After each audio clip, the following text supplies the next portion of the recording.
আমাদের সমাজে দেখা যায়, আমাদের দেশে বিশেষ করে দেখা যায়, কে কত টাকা দিয়ে গরু ক্রয় করতে পারে, তারপরে সেই গরুটিকে গলার ভিতরে ফুল দিয়ে সমাজ থেকে ঘোরানো হয়। জিজ্ঞেস করা হয়, কত টাকা দিয়ে গরুটি ক্রয় করেছ?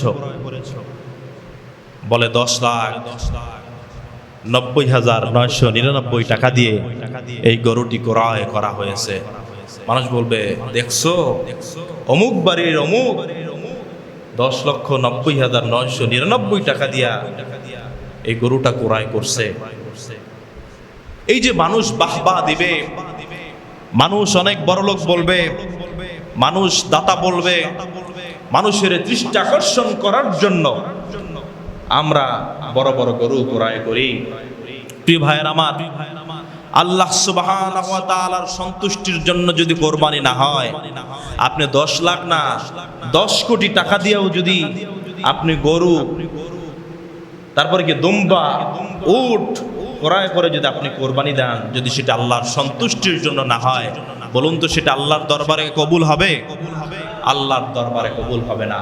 আপনি যদি ছোট একটি দুম্বা দিয়ে, ছোট একটি ছাগল দিয়ে আপনি যদি কোরবানি দেন, আর সেটা যদি হয় একমাত্র আল্লাহর সন্তুষ্টির জন্য, বলুন তো কবুল করে নেবেন কে? আল্লাহ। আল্লাহ সে কথাই কোরআনুল কারীমের ভিতরে বলছেন, কুল ইন্না সলাতি ওয়া নুসুকি ওয়া মাহইয়ায়া ওয়া মামাতি লিল্লাহি রাব্বিল আলামিন। আল্লাহ বলছেন, নবী হে, আপনি আপনার উম্মতদেরকে জানিয়ে দিন, ইন্না সালাতি, তারা যেন বলে আমার নামাজ, নুসুকি আমার কুরবানি, ওয়া মাহইয়ায়া আমার হায়াত, ওয়া মামাতি আমার মৃত্যু, এই পৃথিবীর কোনো মানুষের জন্য নয়, কোনো মানুষকে দেখানোর জন্য নয়, কিংবা কোনো মানুষের সন্তুষ্টির জন্য নয়।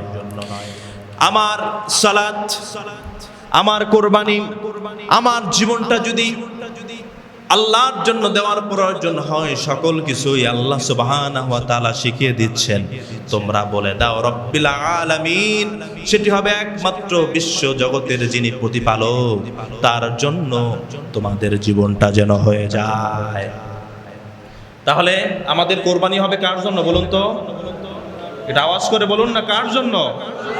আল্লাহর জন্য।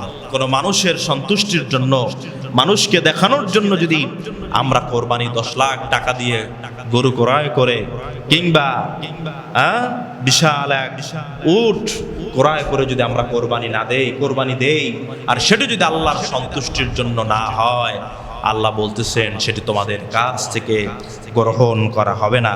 কেননা আল্লাহ সুবহানাহু ওয়া তাআলার কাছে তো কত বড় গরু, কত বড় মহিষ, কত বড় দুম্বা, কত বড় ছাগল, কত বড় উট, এটি আল্লাহর কাছে যায় না।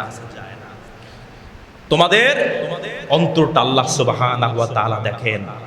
আল্লাহ সুবহানাহু ওয়া তাআলা বাহ্যিক কোনো কিছু দেখেন না। আল্লাহর কাছে এই গরুর গোশত যায় না, গরুর রক্ত আল্লাহ সুবহানাহু ওয়া তাআলার কাছে যায় না। তুমি কত বড় গরু জবাইতেছো, আল্লাহর জন্য তুমি 150 মণ পাঠাই দিলা, আল্লাহ বলছেন না, আমার কাছে তো এগুলো আসে না, এই রক্ত আসে না, এই গোশত আমার কাছে আসে না, আমি শুধু দেখি দিল, আমি দেখি দিল। সুবহানাল্লাহ বলেন। আল্লাহ বলছেন, লাইয়ানালাল্লাহ লুহুমাহা ওয়ালা দিমাউহা ওয়ালাকিন ইয়ানালুহুত তাকওয়া মিনকুম। আল্লাহ বলছেন, তোমাদের ভিতর থেকে কোন ব্যক্তি কত বড় গরু জবাই করেছে, সেই গরুর গোশত আমার কাছে আসে না।